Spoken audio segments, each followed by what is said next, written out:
Yes. Um, Welcome, everyone. Thank you so much for attending the webinar today. I am Grace Chen, and I am co-hosting and co-facilitating today's webinar with Della Mosley. You want to give a wave? Hi. So, hi, Carla. And so the way we're going to go today is I'm going to go over some ground rules briefly, and then Della will introduce our panelists, and we just have some questions that we're going to facilitate with the panelists. And Dr. Helen Neville, who is Division 45 president, will also talk a little bit about our radical healing theme this year. Okay, so just to let you know, please note that this webinar discussion is recorded and it will be shared afterwards. I will edit out, the very beginning part where we're just chatting and everything. Everyone is muted upon entry. And so if you aren't speaking, just please stay muted. And then if you would like to speak, of course, remember to unmute yourself. If you'd like to speak, introduce yourself, first name and last name if you would like before you speak. And then also just please be mindful that this is a public space and it will be posted to Division 45 listserv later. Okay, Della, would you like to take it away? Sure, thank you. So I'm so excited to introduce our panelists. Today we have Dr. Angela Neal Barnett. If you want to wave, Dr. Neal Barnett is a national award-winning licensed psychologist, professor, author, and leading expert on anxiety disorders among African Americans. A professor in the Department of Psychological Sciences, she's the first African American woman to rise to the rank of full professor in the extensive College of Arts and Sciences at Kent State University. Dr. Neal Barnett directs the program for research on anxiety disorders among African Americans, also known as PRADA. PRADA has been lauded for their innovative use of sister circles as an intervention for anxious Black women and the development of a culturally relevant mobile app for stressed and anxious Black girls. Pretty awesome. She received her BA from the University of Mount Union and completed both her MA and PhD at DePaul University. Dr. Neal Barnett's contributions to the field of ethnic minority psychology span over 25 years. She has served on the faculty of the Harvard NIH Kellogg-funded Next Generation Project, National Advisory Board for the APA's Minority Fellowship Program, and is the recipient of the APA Kenneth and Mamie Clark Award for Outstanding Contribution to the Professional Development of Ethnic Minority Graduate Students, and the Ohio Psychological Association's Michael Sullivan Diversity Award. Her CVPR research is routinely published in leading psychological journals and has been supported by numerous federal, state, and foundation grants. In 2008, Kent State University named her a finalist for their 8th Campus Outstanding Teacher Award. Dr. Neal Barnett is the author of Soothe Your Nerves, The Black Woman's Guide to Understanding and Overcoming Anxiety, Panic, and Fear. Thank you so much for joining us. Our next panelist is Dr. Consuelo Cavalieri, an associate professor, if you want to wave. She's an associate professor in the Graduate School of Professional Psychology at the University of St. Thomas. She completed her PhD in counseling psychology at the University of Wisconsin-Madison. Her professional work has focused on early childhood mental health, as well as decolonizing psychology training. She is interested in pedagogies that promote cultural understanding, respect, and justice. She has been an invited speaker at the Minnesota American Indian Mental Conference, delivered guest presentations at the Indian Health Board in Minneapolis, and has been involved in a collaboration with the state of Minnesota and University of Minnesota to train early childhood mental health clinicians in developmentally informed evidence-based approaches across Minnesota. We are honored to have you with us today. And finally, we have Adrienne Michelle. And Adrienne, if you want to wave, Adrienne is a licensed marriage and family therapist. She's a QPOC therapist specializing in working with youth, adults, families, and couples. She received her marriage and family therapy degree with a specialization in sex therapy from Thomas Jefferson University after pursuing a passion in sex education, where she found the community's representation was and continues to be very limited, thus creating barriers for the community to craft healthy relationships that mirror their myriad of experiences. She strives to continuously advocate for positive representation in all areas of sexual, racial, and gender diversity and inclusion. Since moving to North Carolina, she's been a guest educator at several major universities. She has trained over 300 clinicians on working with LGBTQ community and is now the program coordinator of the Gender and Sexual Diversity Initiative for Carolina Partners in Durham, North Carolina. The Gender and Sexual Diversity Initiative offers dynamic, interactive, and educational trainings around best practices for working with queer and trans individuals. From social service and healthcare providers to everyday workplace employees, their goal is to provide, to improve the climate and support systems for queer communities and provide strategies for creating safe and affirming environments. She strives to continue her advocacy by using an intersectional perspective as a therapist, educator, and speaker throughout her career. Thank you for sharing space with us today. And so before we begin with our questions for this panel, I'd like to also welcome and thank Dr. Helen Neville for the vision of radical healing and ask you to say a few words about it for us. Thank you so much. I am so excited to be part of this. I want to thank our panelists, Dr. Angela Neal Barnett, Dr. Consuela Cavalier, and Adrienne Michelle. I'm really excited about to hear your words. I have followed your work and am inspired by your work. I would also be remiss if I didn't also thank the co-facilitators and organizers of this particular webinar, Dr. Grace Chin, and soon to be Dr. Della Mosley. Excited about that, and also folks that are part of what I like to call the dream team. In addition, Dr. Brianna French, Dr. Nayeli Chavez, Dr. Hector Adames, and Dr. Gioni Lewis. I'm just really grateful for you. I don't want to take up too much time, but I can just tell you a little bit about some of my interest in this area, just real briefly. I first became interested in this idea about radical healing for a way for us to center our own healing paths. I think when we think about our current environment and when Black and brown lives and Indigenous lives have been dehumanized in so many ways, I think the push is for us to look at reconciliation and how we can get along with white folks, or how white folks can accept us, and not enough about how we create circles among our communities and between our communities on what it is that we're dealing with healing. And I believe that involves some examination of root causes of things that create unease and dis-ease, as well as fighting for demanding justice, which I think can promote a healing and curative environment. And there's lots more to that, but I'm going to leave it there.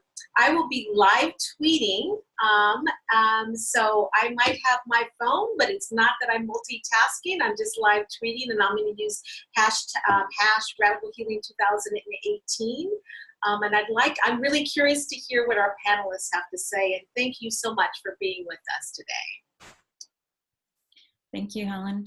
I'm going to kick off the questions, but I also do want to let our attendees know that we will leave some time at the end of the webinar for you to also ask questions.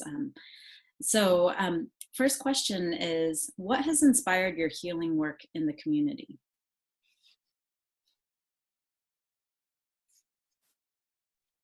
I think I'll go first on that one in terms of what has inspired it. And I very often talk about my time working in New Jersey and working in Philadelphia. And if you worked in nonprofit, you know that HIV prevention work meant everything.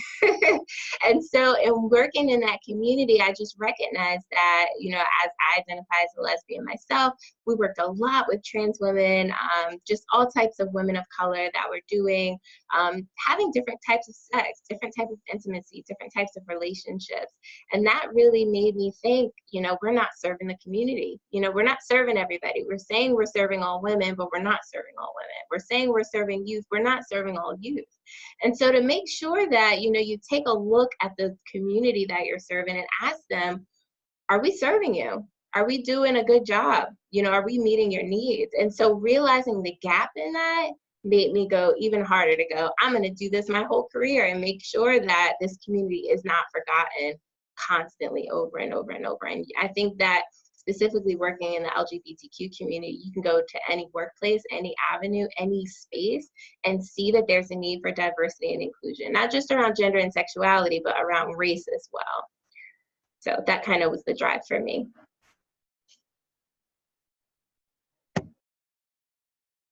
Thank you, Adrienne Michelle. I love that question. Are we serving you? That's definitely inspiration. And we know so many places the answer is definitely no. So appreciate your work. What about for you, Dr. Neal Barnett or Dr. Cavalier? I can go. I think that there's a way in which my head can tell a story of what has inspired me. And I also think, though, that there's a spirit that actually feels more like it has guided me here.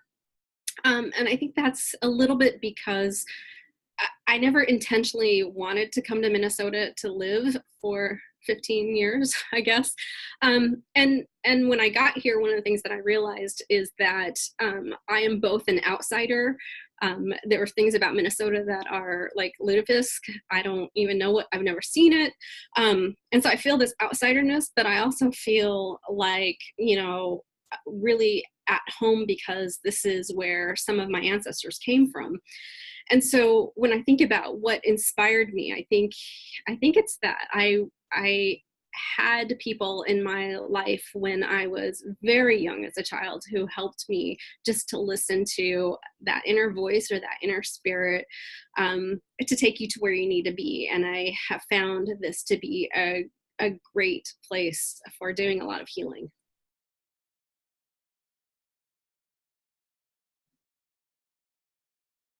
I'm so struck by the fact that that you talk about how it was in your spirit. It's always been in your spirit. Because when I think about the early part of my research career or my career, the only impact it was having was on me. So I was winning the awards, I was getting the grants, et cetera, et cetera. Uh, but that's not why I became a psychologist. I became a psychologist to make a difference in the lives of Black women and children.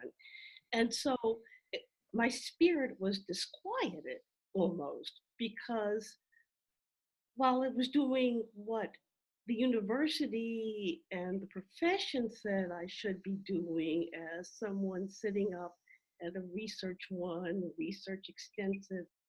extensive university, I wasn't doing what I knew that I was supposed to do. And so I had to make this entire reconceptualization of not only my research, but of my career as to what was I going to do and what was I meant to do. And I couldn't do all this anxiety work and know that there were ways to treat anxiety that weren't getting back into the Black community. And so that's why I do what I do. I've been given this knowledge, and to just keep it to myself is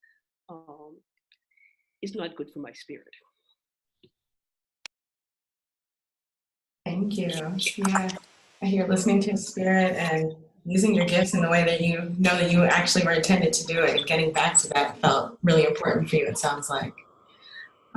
Maybe to build off of that, our next question for all the panelists is, how do you conceptualize radical healing for people of color and Indigenous communities? What does that mean for you?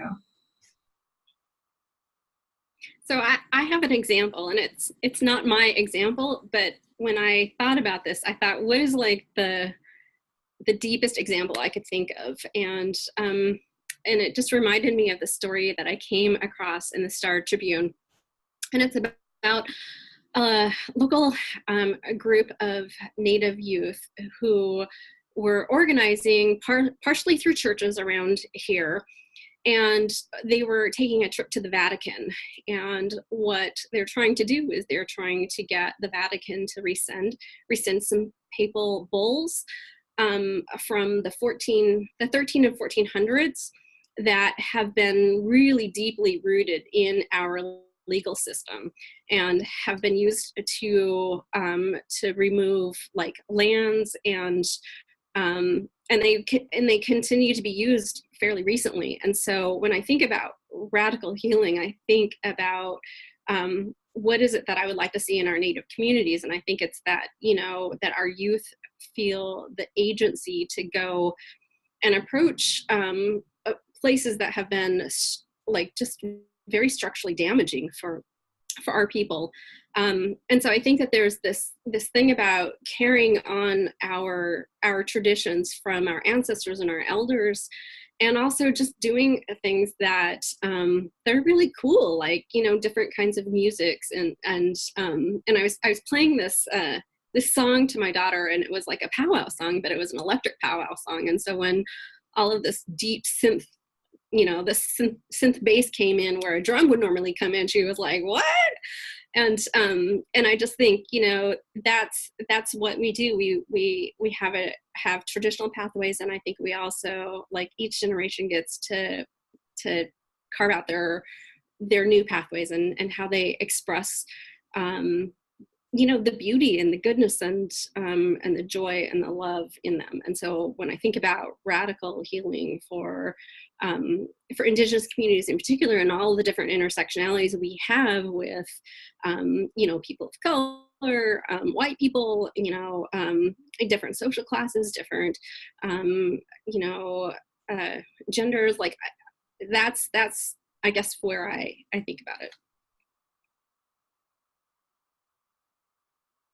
Yeah, it's lovely to hear, especially the idea of youth and hope that, we can learn from our ancestors and really galvanize the youth to be more active but also be creative in that process. It's lovely.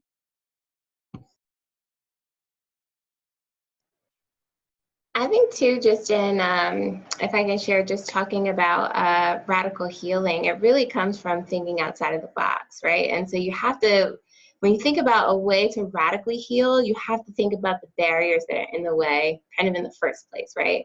And so when I think about the therapy that I do, I have to think, okay, I can't just stand here and pretend like I'm this like white man with a suit on. That's how they teach you in school. Your identities are invisible. It's not about you. But my client can see me. My client can see that I'm an African American person. They can see the awards I have on my walls that start with working with the LGBTQ community, right? And so this idea that we're not supposed to talk in the therapy room about the differences between the therapist and the client, I think one is really important. Another idea I have just in terms of radical healing is I do a lot of family therapy. And so when I work with LGBTQ communities, what does that look like, right? Are their families going to be willing to come into therapy all of the time? And also, are their parents and family the community that they need help with, right? Because it could be their friends. It could be their chosen family that they're having these struggles with. And so opening the idea of what family means, right?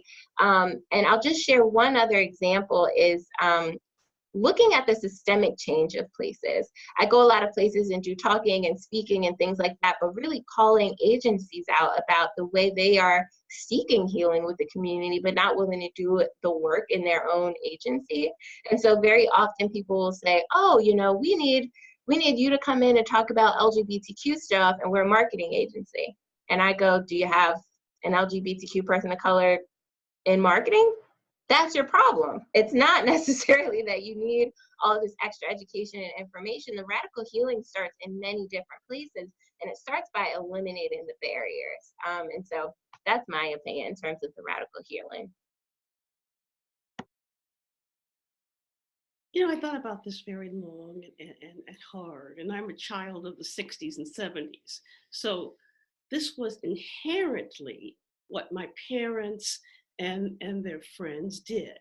So for me, radical healing is taking what has been inherently instilled in me and integrating that with what I've been trained to do and what I continue to gain knowledge about doing as a clinical psychologist, and then taking what's inherent in the community. And somehow you kind of merge all of that. And what emerges then are these interventions or these ideas or these apps that everybody thinks are just like innovative and novel and all these kinds of things. And all they are is what we've always been doing but forgot about. And we just put a little clinical twist on them. And I think that what makes it radical. You spoke about, it's outside of the box, and it really is. It's outside of the box of what is traditional therapy, of what is traditional interventions, but it's something that the communities we work with get in a heartbeat and are on board with immediately. There's such a theme to what you're all saying about this just intuitive approach to tapping into the strengths and the knowledge, collective knowledge that our communities already have. And so it's really lovely to hear how trying to incorporate and integrate that with the formal training that you've had in the different fields that we're in. And I mean, as you've been doing this work, one question we have is how and where have you found community and support as a person of color and Indigenous person in your social justice work?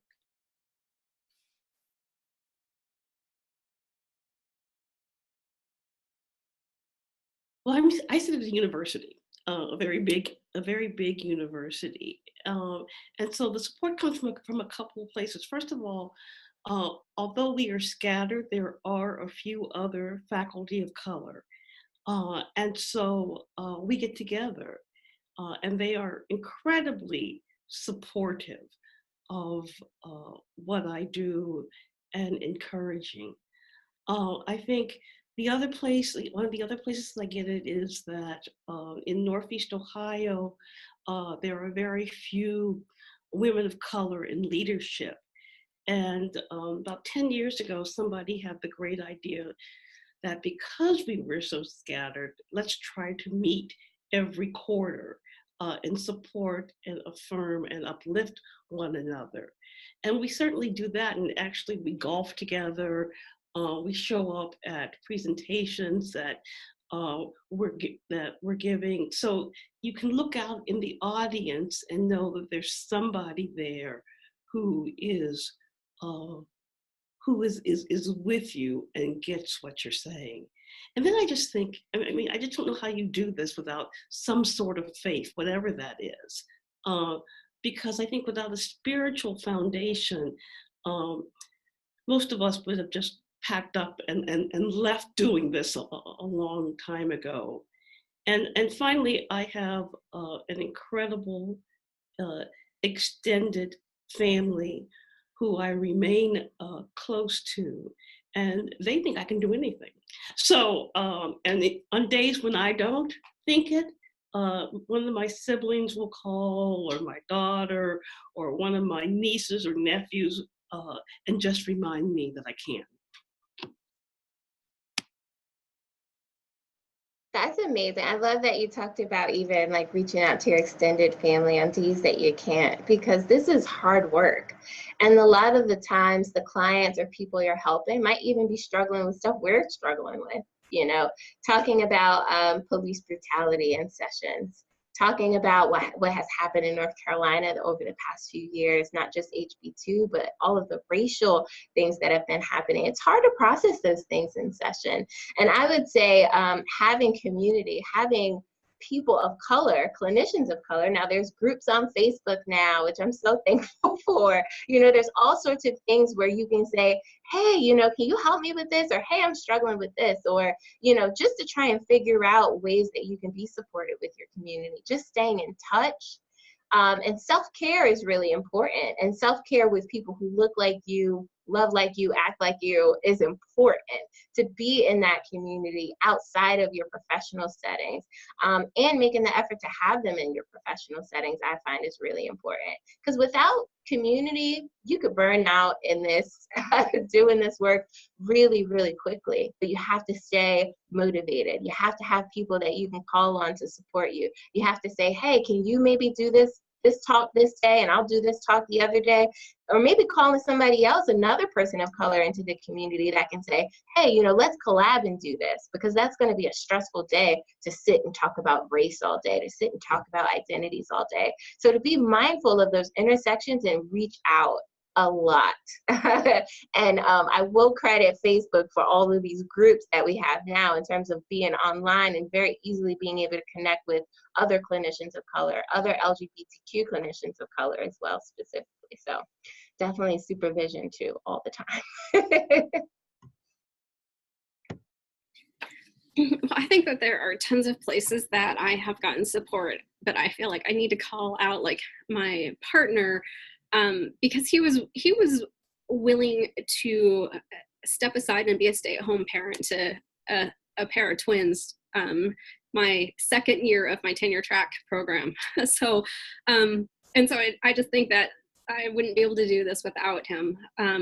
And you know, other places I have found supportive are, you know, indigenous workspaces where when I go in and I can smell that somebody has burned sage, and I just feel like immediately, you know, I don't even have to hear or see anything. I just smell it, and I know I'm in a supportive space. And then I have really good work colleagues, and what has been great about them is sometimes I'll send them articles like on decolonizing, and we'll read about it. We'll read it and talk about it. And so I think that they've just been willing to lend an ear. And I also just think that there have been times in my life where it wasn't necessarily that I was seeking out a community of people of color or indigenous people. It was more like, I just don't want to be the only person who isn't white in the room. And so when it came to selecting an internship site or a graduate program, I would be like, well, if it's 10%, then I know I'm the one. And if it's 20%, then I won't be alone. And so I think that making those choices have just been kind of helpful, because then when I get in the space, you know, I just think those relationships seem to form pretty easily. Thank you all. Yeah, it's like you raised so many points about the importance of like how we do the work. You're all doing such amazing radical healing work for other folks, for the communities you care about, but being able to engage with your community, being able to slow down, being able to stop and honor those people who support you to get you there allows it to actually continue the work and allow you to do more. And I think that's what makes it radical when I think about it, is how we go about it and take care of ourselves and lift up those who are lifting us up so that we can heal those who are, yeah, maybe less resourced than we are or younger than we are. As you were talking, a lot of you talked about working with youth. I think I want to leave space. The question that I'm maybe the most excited about is, what are your hopes for your community, and what can the Division 45 community do to help you work towards that goal?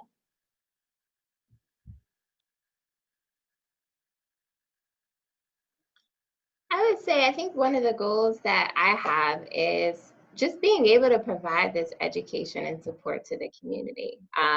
Specifically because I work with LGBTQ folks, I have to look at the different intersections as well. Working with LGBTQ folks of color is different than working with LGBTQ folks who are white. It's different than working with indigenous people who identify as two-spirit. Like, it's a different conversation, and making sure that you create space to do that. I think though, where people might need help with is having these conversations outside of professional settings, right? When you're in an organization or an agency, bringing up like, hey, you know, we don't have that much diversity here.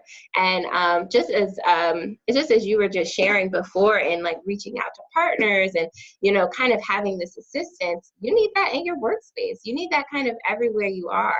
And just making sure that you have the ability to continue doing the work, right? And so whether it's reaching out and having more resources, whether it's calling organizations out, whether it's looking at yourself and taking a training about the privilege that you might hold to help understand how to work better with communities. I think it's really important to kind of do a self-check-in, but be responsible outside of work. I think that's kind of one of the most important things, is like keep these conversations going, not just in your circle.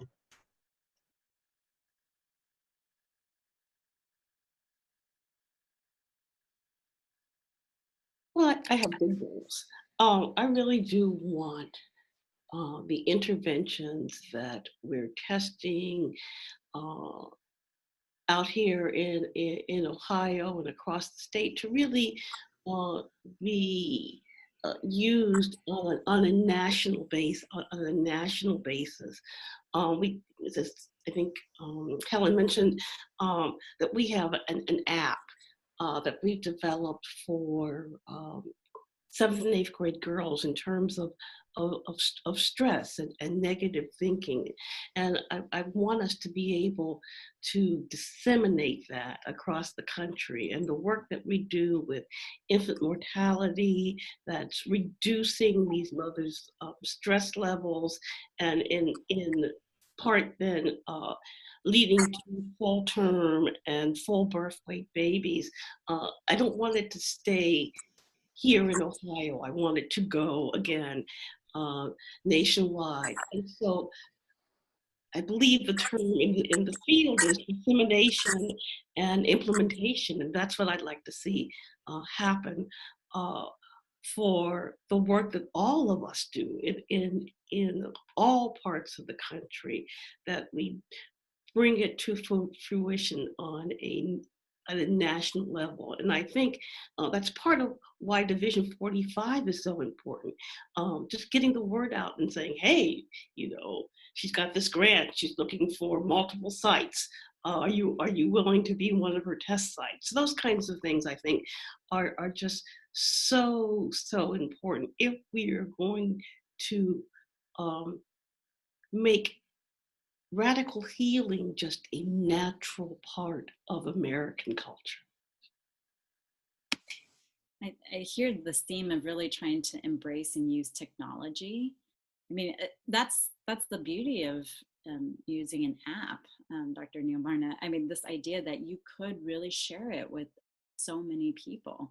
And what you were talking about, Adrienne, Michelle, about a virtual community. I mean, I think the field of psychology, we tend to be a little bit slow on some of these technological developments. And so I love that this is part of the theme, and hosting this webinar where we can really connect with people all over the country is just another way to do that and kind of continue that momentum of, like, there's so many possibilities in sharing what we're doing and inspiring each other. Dr. Cavallari?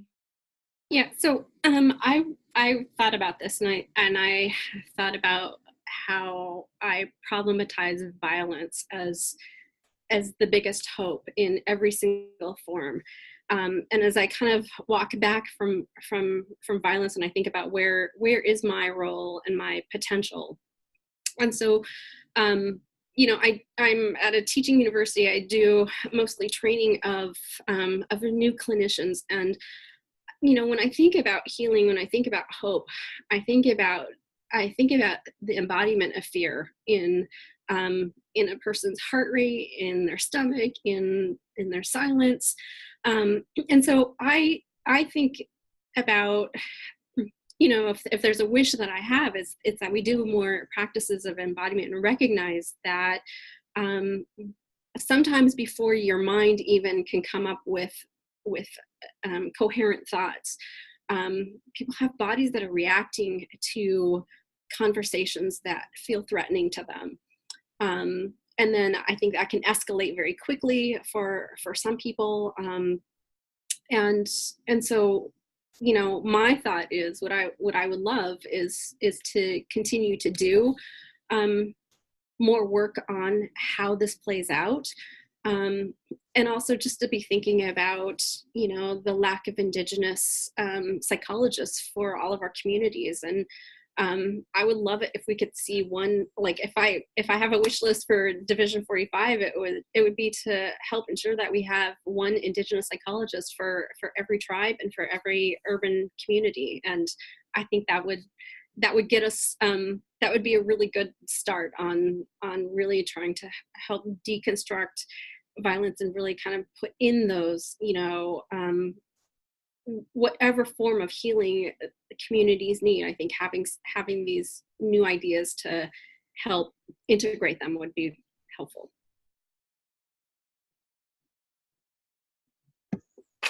If I could just piggyback kind of off what you said, because it was so amazing and transformative. And with that diversity piece, making sure that you have people to serve the community that you have, and making sure you have a wide range of people. And so, again, with that long-term goal, you know, I hope I almost work myself out of a job, which we know is like almost impossible, right? But I want to create this space where education and diversity is a constant conversation. And I think that promoting to make sure each place has a diversity and inclusion department that makes this a focus. We need therapists that can really relate to the clients that we're getting. We need therapists of all different colors, all different backgrounds, all different experiences to really help clinically. But then you have to also think systemically about our degrees, right? We all have all of these different types of degrees, but we have to keep in mind that those degrees are regulated by what society felt we needed to know in order to have these degrees, right? And so thinking radically and thinking outside of the box, yeah, we may have to think about the things we were taught and why we were taught them and go out and get further education to make the change that we need. And so I just wanted to add that in terms of a long-term goal. And what you said was really resonating in that. Have clinicians. And even where I work, you know, very often I'll be like, okay, I'm getting a lot of Black people, like, because there's not a lot of Black clinicians. That's unfair too. There should be more Black clinicians, and I shouldn't be the only person being referred. But that takes looking at it systemically as well.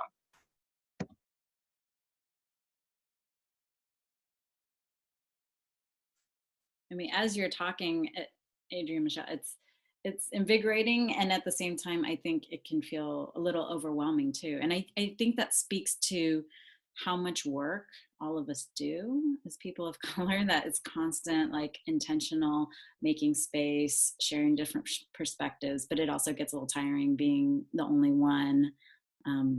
As you were saying, Dr. Cavallari, you know, the idea of like, I'm going to be that only one again. And that's exhausting. And so trying to make space and cultivate and mentor more people to do this kind of healing work would be lovely. At this point, we have some time, plenty of time to have more discussion, questions from participants. So I'd like to just open that up for other folks. Comments also.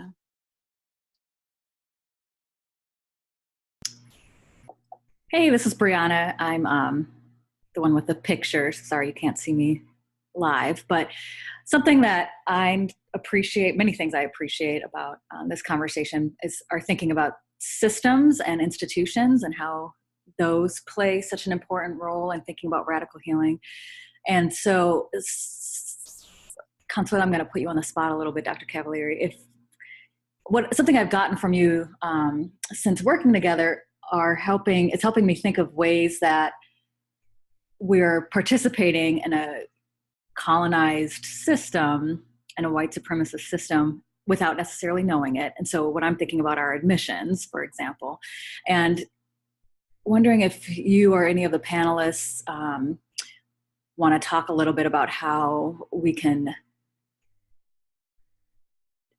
increase, people of color and Indigenous folks as psychologists in the workforce, in part by challenging the ways that we think about the admissions process and our training process, if that makes sense. So something Dr. Cavallari is really great about is pushing us to challenge our, markers of success and what makes a strong candidate. How much are we relying on traditional standardized measures that haven't served our communities and really put us at a disadvantage? And even once a student is in the program, how are we thinking about assessing their markers of success along the way? And so I think that's been really helpful for me to challenge. I've been successful in this system, so I'm kind of used to using it as a default as we think about what makes someone, a strong student.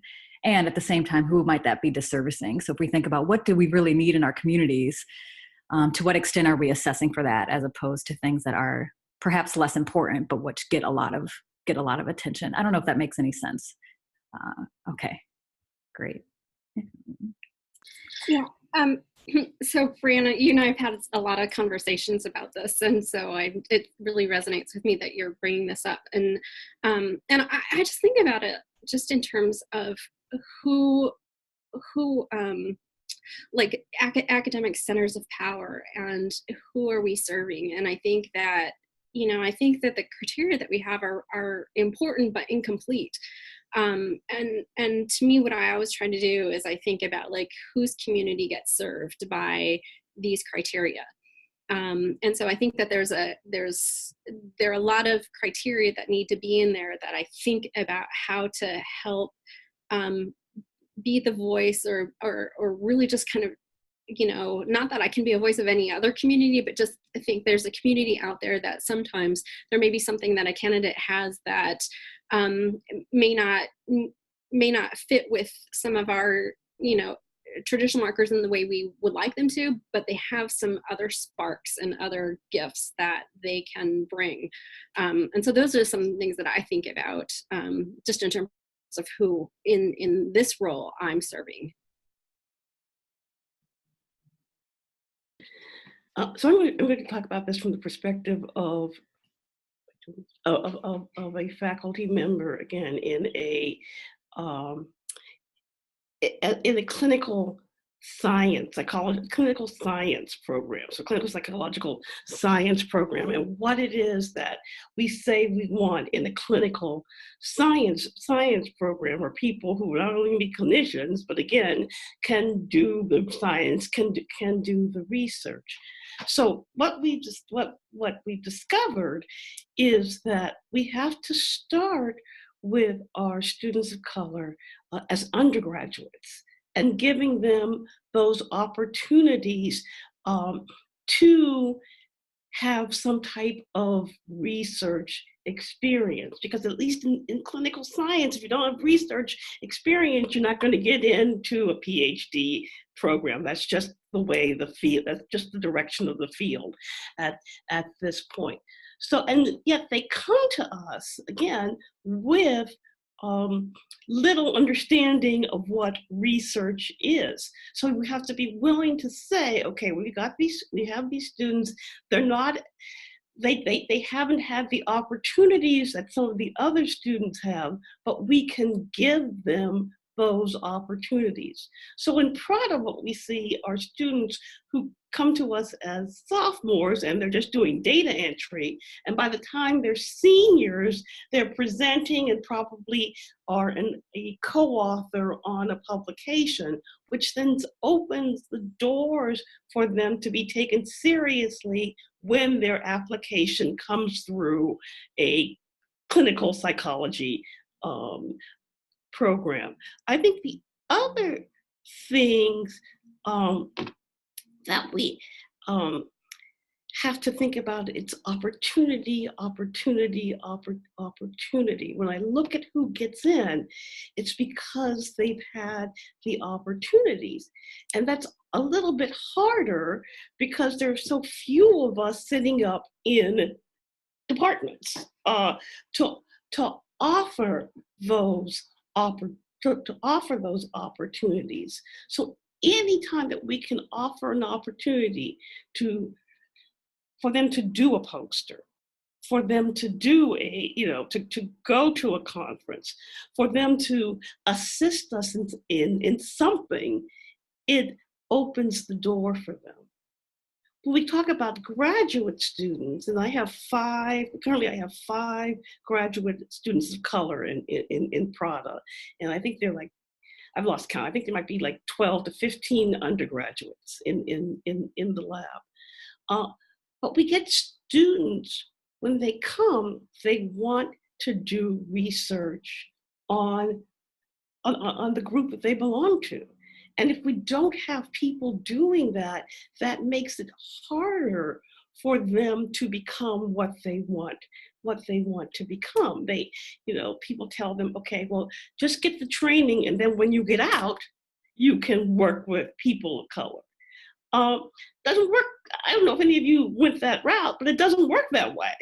If you don't have the training, if you don't get the training in the beginning, it's really hard to get it after you graduate, even if you're sitting in a postdoc somewhere. So not only are we looking at, again, I think that at least in clinical, people are realizing, okay, the GREs, we don't really count those anymore. You're getting a lot of programs that say that. But what they really are looking at is, has this person had the opportunities so they can help me further my research, And if they can't, then that's what leads them to be excluded from getting into at least a doctoral program. Thank you for sharing your thoughts. We have a question in the chat room, and I'm going to broaden it a little bit. So the question is, from a clinical perspective, how do you address the contention of some that transgender people are mentally ill? And so I'd like to broaden that question to be just in your work, especially related to clinical work and healing practices. Like, how do you address people who are questioning the legitimacy of the work that you do, or the issues that our communities face? And tying it back to clinical science, the field is being very scientific in a way. So it's like, where's the proof? So how do you respond to just the direct challenges to the idea of these are legitimate experiences and identities?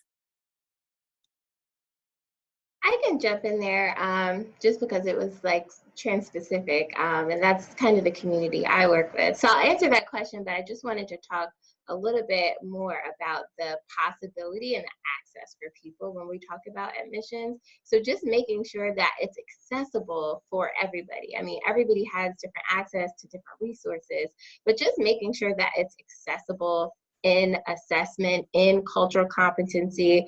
Like, I remember being the only Black person in my graduate program in my cultural competency class. Awful. And making sure, like, looking through things like, okay, we're going to teach them to be culturally competent, but we're not going to look at the amount of people of color we're going to place in that room. And so making sure that we're looking at all of the ways that we can kind of take this process and make it better. So specifically with mental health, right? I want to caution people to think of identities not like an onion, right? It's not like you peel back and this person is trans and then this person is, let's say, bipolar, right? Think of us as garlic cloves. We have all the pieces and they're there all the time, right? And so these identities don't change day to day. They're not able to be peeled back. I can't be Black first and then a lesbian. I kind of walk in with all of this. And so I would be mindful in that question to say, because someone's trans, it doesn't mean that they have a mental health problem or a mental illness, as you use the terms. It doesn't mean the same thing. And so addressing someone's identity about their gender and they're seeking clarity around that may not have anything to do with their anxiety, but it can, right? Because if someone's anxious about their identity, how it's going to show up in spaces, that's already going to be a part of that anxiety. And so bringing the treatment together, how does this intersection of your identities come across to other people? How do you handle that? I know you're dealing with anxiety. How does that come into play when you're in a new space meeting people? Do you feel extra anxiety around that identity? And so not making sure that you're not making any of these identities disappear or putting them behind each other, but talking about them in relation to one another. Because the correlation is high between a lot of things in the LGBTQ community, but that's because LGBTQ people are people. So it's just hard to kind of make that correlation, but talking about them as identities, I find, is the most important way to help bridge that gap.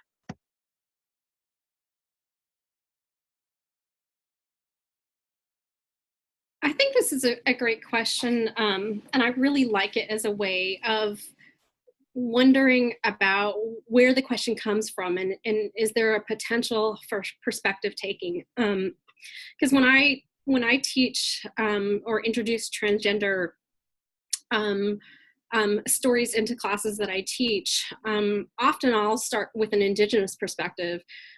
We're looking at trans is not as much of a I guess maybe not as much gender, perhaps more about the spirit that, you know, the creator imbues in you, and that even though there have been people from tribes who have internalized more of the colonial thinking around transgender and two-spirit folks, I just kind of think about like how, you know, these are people in our communities who would be you know, who would be knowledge holders, who would be medicine people, who you would have look after your children. And so in that way, I think it's really disruptive to some of this sort of tendency to try to pathologize because of, you know, some of our history with the DSM. And I think there's also a huge difference, and Adrienne, this is the population, this part of the population that you work with.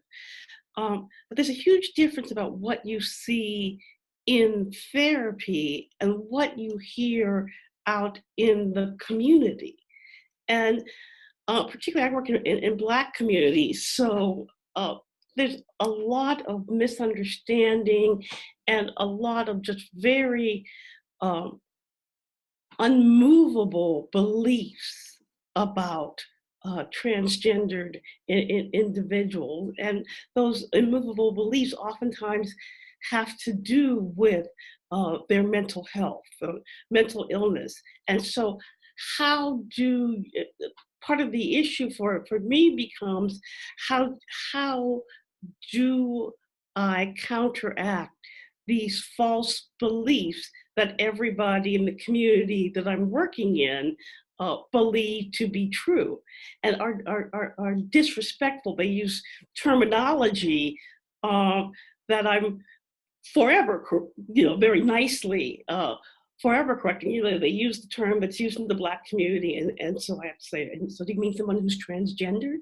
Yes, you know, and the term that they use. So I think there's that part of it too. If we're talking about, you know, radical healing within communities and CBPR, how do we address it in that way, which is a little different than how we address it in therapy.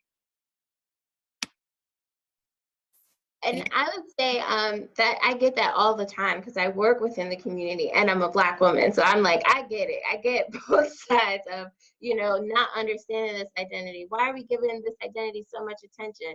A question I very often get is, if you could be transgender, can you be transracial? Is that what's happening? So I get all these kind of questions, all the awkwardness and uncomfortability and everybody, right? But I think that we have to look at the access to identities. Now, people of color have been identifying as LGBTQ for as long as I can remember, and especially if you look at identities like transgender or non-binary.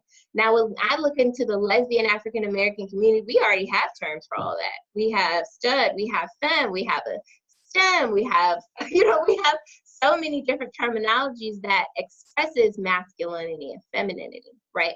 But these ideas of transgender or non-binary or gender non-conforming, you have to have access to those identities and access to people who are going to emotionally support you around that. And without the education, you don't have that.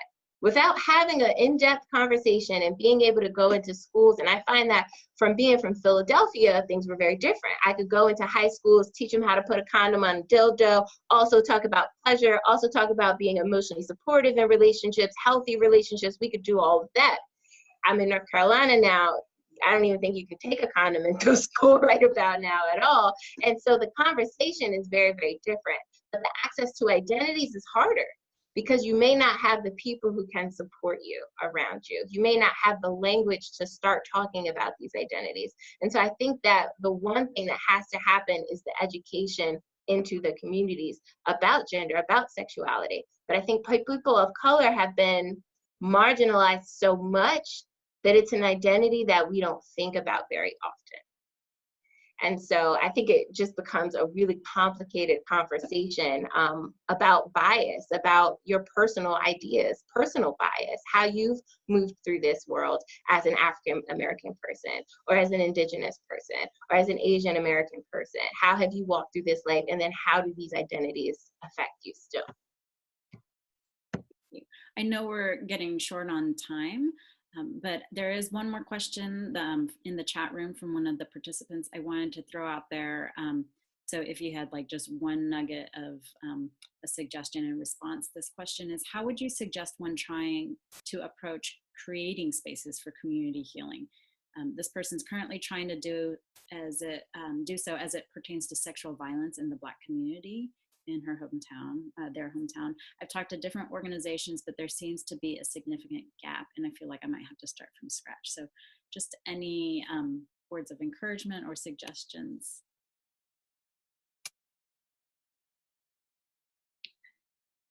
You have to establish trust.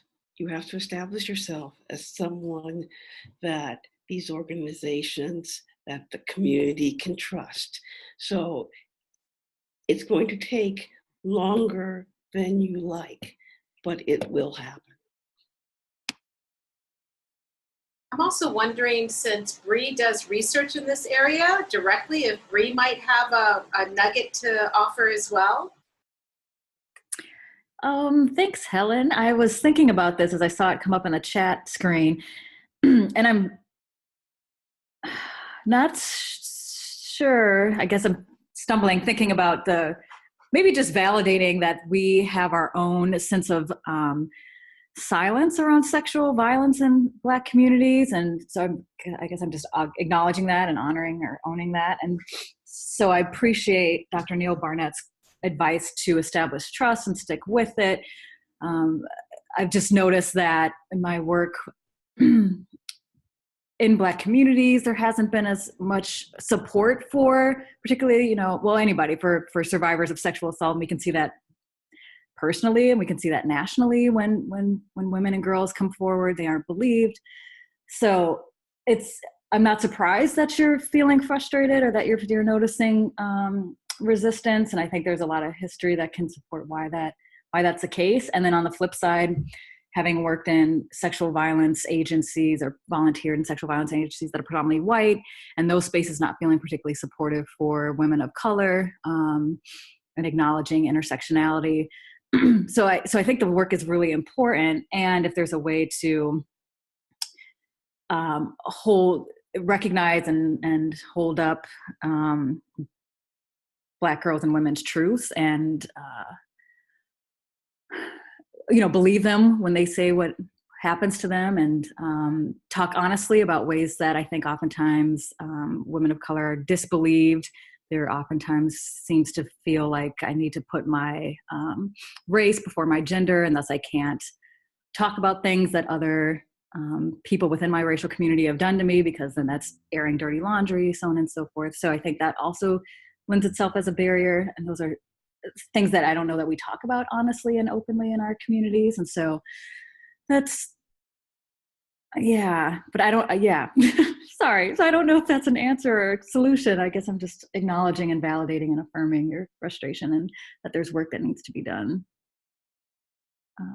I actually think that was a really good answer, and it kind of brought about this idea of having closed spaces. And I know that working with LGBTQ folks, sometimes we need to close the spaces for LGB, sometimes we need to close the spaces for trans identities, sometimes we're going to need to close those spaces for Black women who are dealing with sexual assault, to not only validate their experiences, but so they're not on display.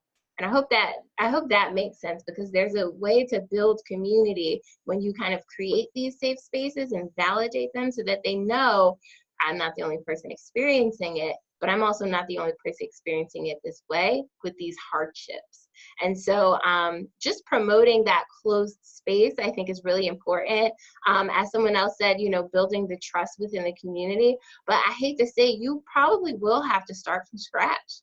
That makes it really difficult. And but because even asking these questions, you have the capacity to do the work. And so don't be fearful because there's not a blueprint, because for a very long time there hasn't been a blueprint for a lot of us. And don't let that scare you. If anything, let it motivate you, because you can be the creator of that kind of system and make sure that it's not just inclusive for these women, but a way to bring everyone, survivors, kind of together. I just love what you said, Adrienne. And I just because I think what that is, I mean, it seems like it just circles back to this radical healing, which is there's a lot of creativity that, you're talking about that may be there. And so I would just try to find somebody who can be a support for you to do it together. Thank you all. Thank you for those questions that the participants asked, and for you adding in your wisdom there at the end too. I wonder if the panelists or Dr. Neville want to say a final word before we close out, a final thought you might have as you think about today's conversation.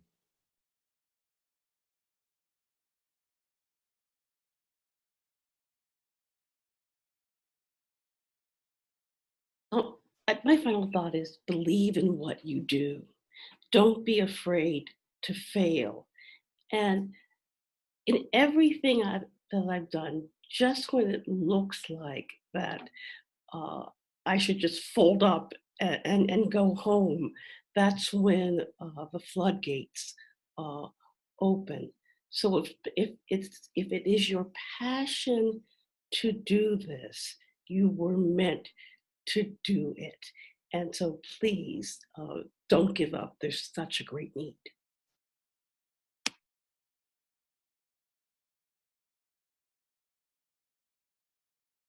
Can I just say ditto? Or I think you're right. If you have this passion, you're born to do it. So don't be scared. Put yourself in community spaces that will help you and heal you when you're hurting.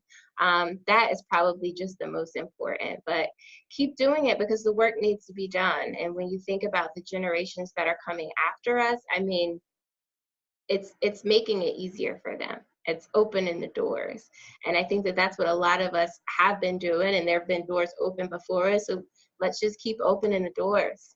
So that's my kind of input. But I'm glad that you got us all together to have this conversation. I'm really grateful for that. I know I'm aware of the time, but I would also just like to thank the panelists for this incredibly engaging conversation.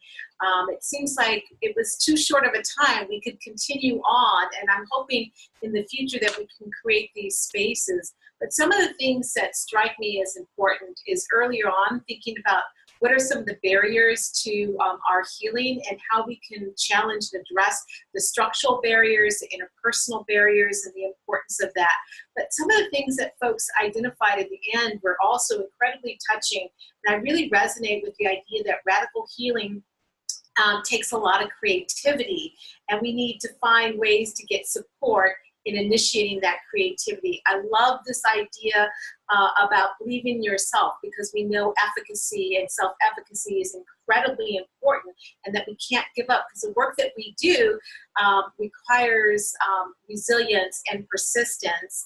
And I like this idea about, and a theme that ran throughout, about self-care and the importance of self-care, and that in itself is radical healing. And so that we need to create, put ourselves in communities to get nourishment and for us to continue the work that we do. So thank you all for your words of wisdom, your insight, and I'm inspired and very hopeful about what we can do in the future to build up on this conversation. Yes, thank you to everyone who participated today, especially the panelists for taking time out of your schedules to be here to share and encourage the community. And thank you again to all the participants too. We really appreciate you attending. And I'm going to sign off everyone now. Thank you.